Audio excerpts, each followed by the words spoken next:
leading the Vikings to a victory. Detroit finally won a game. And Chicago lost again. First and 10 at the 14. Jordan. Philadelphia waiting for him as 3 green shirts are there. Seth Joyner and Jerome Brown make the tackle. And it's going to be a loss of about 3, so it'll be 2nd and 13.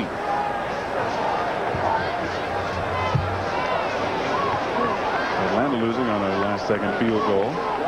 That game was tied late with the 49ers with another one of their patented late-game surges.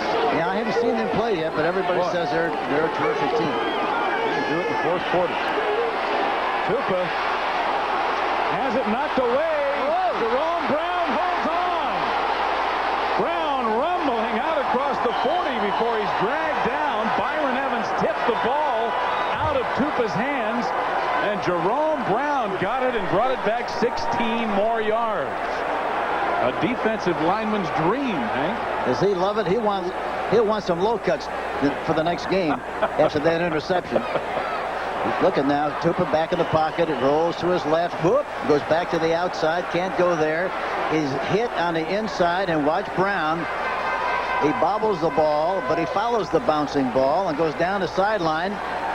And finally, after it rumbles about 15 yards, gets the ball for the Eagles. He carried it like Walter Payton, but he can't run like Walter.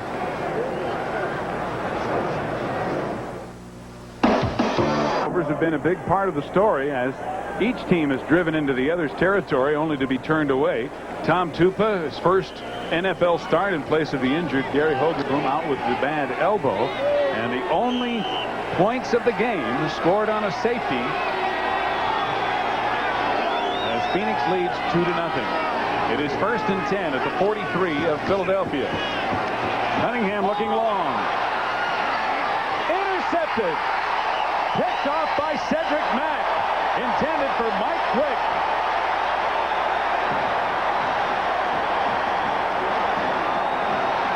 The turnover story continues. 3 now.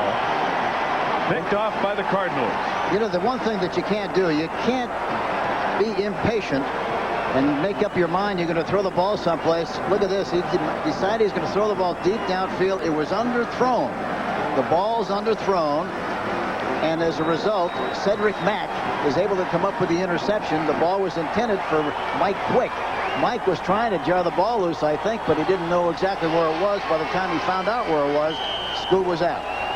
Cedric Mack's first interception of the year, and this is one of the things, Hank, that Randall Cunningham told us yesterday he was concerned about. Well, that was just a bad throw on the part of Cunningham, and he doesn't do that very often, especially the long ball. He gets it out there in pretty good shape.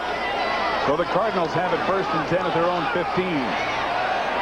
Tupa going long and incomplete. Intended for Jones, who had Eric Allen beaten, and I'm not too sure Allen didn't get a fingertip on that ball. He might have got a piece of it, but again, you know, I'm really impressed with Tupa. He doesn't look like he's bothered at all with the responsibility of starting this football game. He's shown a lot of poise. Yep, he did. He got a piece of it. Timing of the jump was perfect. Good job by Eric Allen in his 2nd year, and he is one of 3 Eagles who played college ball right here in this stadium at Arizona State University. So it's 2nd down and 10. Phoenix still at their own 15.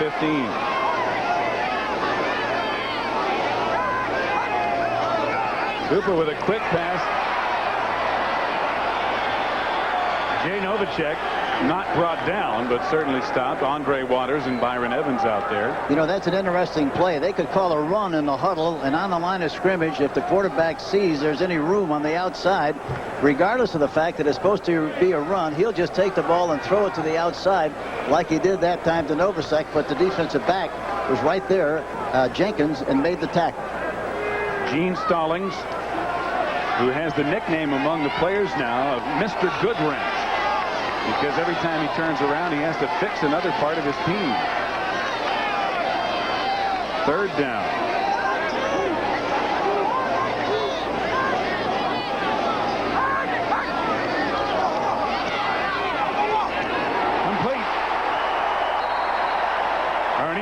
Jones again, and Eric Allen ran him out of bounds. Ernie Jones with a couple of big catches so far in the game. Now Jones is the outside receiver, and it's a timing pattern on the outside, the right side of your screen as you look at it. Now look at the big cushion he's got on Allen, and Allen is turning to the inside when the ball is thrown. As a result, the outside is very vulnerable, and as a result, he makes that catch and picks up enough yardage for the first down. 3 for 58. The ball now at the 37 of Phoenix, 1st and 10. Farrell, big hole. Good tackle in the secondary by Wes Hopkins, or Farrell would have had a lot more. Wes Hopkins, as I mentioned earlier, played his collegiate football at SMU, but he's like a linebacker playing safety. He's a hitter. He really dings you, and he uses those shoulder pads. And a good read by Farrell. Play is designed to go up the middle. He bounces to the outside, but still his shoulders squared ahead. And Hopkins, 48, really makes a great hit. It was a gain of 9. 2nd down and 1. Again, banging straight ahead is Earl Farrell for the first down, and into Eagle territory at about the 47. Clyde Simmons got him around the ankle. So another St. Louis, or see, I did it too, Hank. It's easy to do. Another you see Phoenix those birds. first down.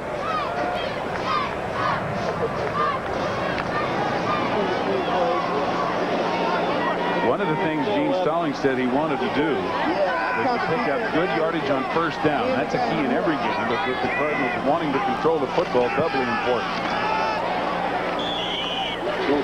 Jordan carried across the 45 for a short gain. You know, you don't see many teams run the old handoff, straight ahead shot, nothing fancy, straight ahead blocking at the point of attack. But what happens is that the ends are playing so wide that they just don't block them at all. They get a good push inside, and the back is picking his way, making good yardage. And that's not bad first down yardage. Gain of 4, 2nd down and 6. If you gain 4 on every play, you get a first down every 3rd time. This is the 7th play of this drive. Eagle 44. A delay to Farrell. Breaks one tackle, but finally dragged down. Mike Golick made the initial hit, and Farrell almost ran out of his grasp. Problem with the play that time, they were pulling their left guard and also the left tackle, Louis Sharp, 67. Didn't get out in front of the ball carrier, got lost in the crowd there, and as a result, there was a blocker short, which he was supposed to be, and as a result, they didn't make the yardage on the play.